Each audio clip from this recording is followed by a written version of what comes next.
long after the death of his uncle, Gaius Marius, Caesar's father also died unexpectedly while putting on his shoes.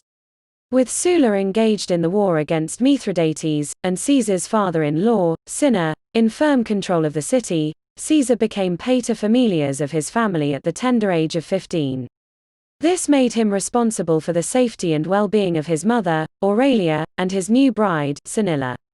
By 81 BC, however, his father-in-law was dead. The Marians were broken and scattered. Sulla was dictator of Rome. As a priest who could participate in neither politics nor war, Caesar thought himself safe from Sulla's proscription lists, but eventually, the young paterfamilias was unexpectedly summoned by the dictator. Caesar, dressed in his priestly robes, shoes made of felt, and apex head covering, would have passed the rostra, decorated with the spiked heads of Sulla's enemies, as he made his way through the Forum Romanum. The head of his cousin, Marius the Younger, would have been joined by those of Carinus, Censorinus, Asiaticus, Norbanus, and many others who likely had passed through Caesar's home during the years his father held such a high position within the Marian regime.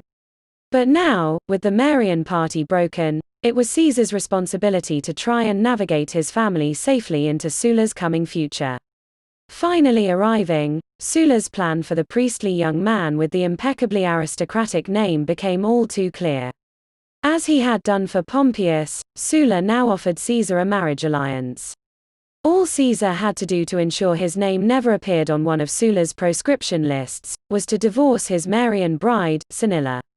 Sunilla's father was dead. Her brothers and uncles, and every other male relative to whom she might return, were either dead or had fled proscription.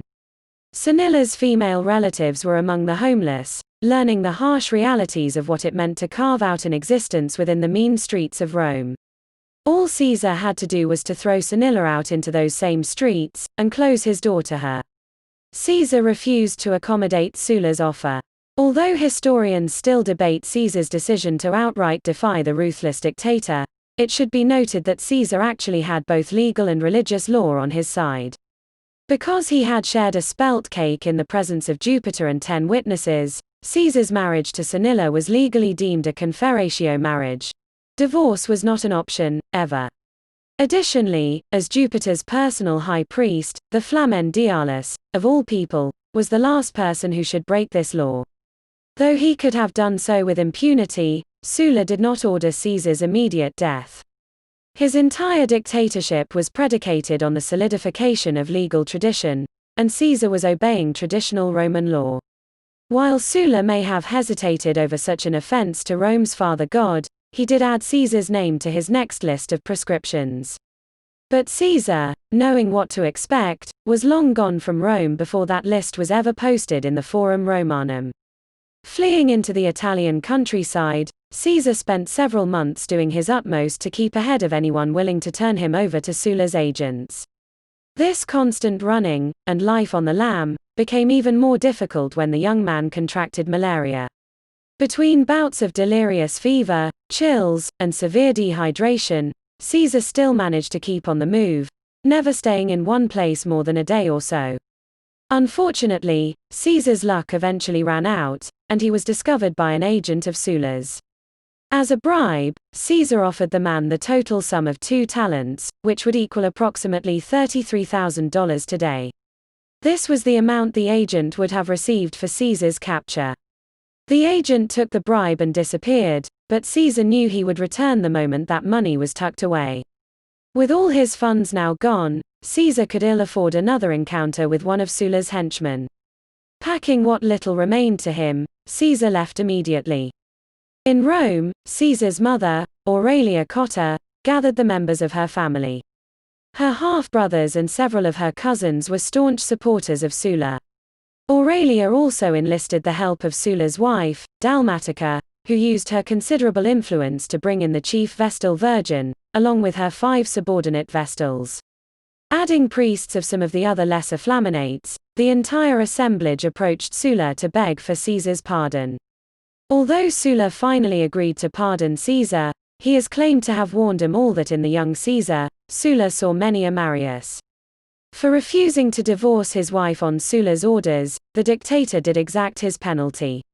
In order to prevent Caesar using it to aid in his career, Sulla confiscated the entirety of Sanilla's dowry. Additionally, having dismantled all the offices illegally appointed by the Marius Cinna administration, Sulla stripped Caesar of his flaminate, along with the income the priesthood provided. Interestingly, Sulla did not choose a replacement for Caesar in this priesthood. The Flamen Dialis was a lifelong priesthood, and Jupiter had very specific laws governing his high priest.